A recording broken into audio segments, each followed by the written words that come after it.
Bu darsda ChatGPT'ning rasm yaratish funksiyasidan foydalanib, g'oyalarimizni qanday vizual ko'rinishda aylantirishni o'rganamiz. Xo'p, nafaqat rasm yaratishni, balki mavjud bo'lgan rasmlarni tahrirlash uchun yordam beradigan promptlar yozishni o'rganamiz.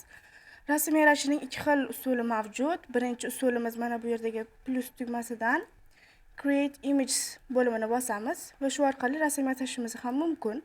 Yoki ikkinchi usulimiz mana bu yerda Images bo'limi bor va mana shu yerdan tayyor shablonlar bor.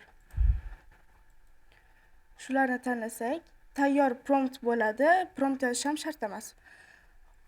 Boshlaydigan bo'lsak,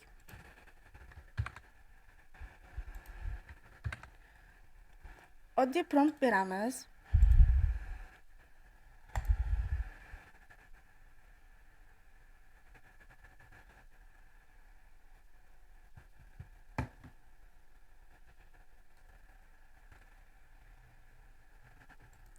Hop, bizdagi tayyor bo'lgan rasm mana shu, ya'ni shu promptdan mana shu rasm yasaldi.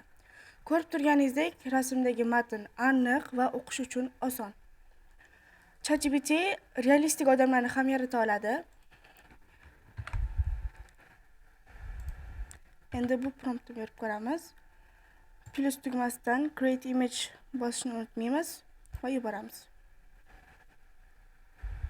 Ya'ni 30 yoshdagi ayolning professional portret fotosuratini yaratish.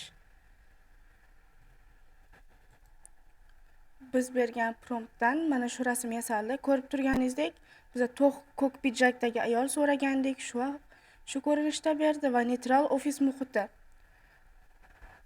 ChatGPT inson xususiyatlarini, ayniqsa qo'l va yuzni juda ham aniqlik bilan yaratadi. Shu sababli obrazlar buzilgan holda emas, balki realistik ko'rinadi. Bizda ko'p bosqichli ko'rsatmalar ham bor.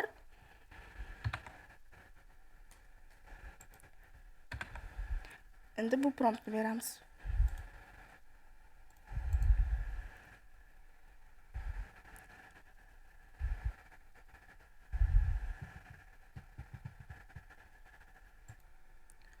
Biz bergan prompt orqali mana shu rasm tayyor bo'ldi. Ko'rib turganingizdek, hammasini o'z narxlari bilan prompt yozilgandek. Endi mana shu rasmni tahrirlashni o'rganamiz. Bizdagi promptda fonni marmardan to'q jigarrang rangga o'zgartirishni so'raymiz.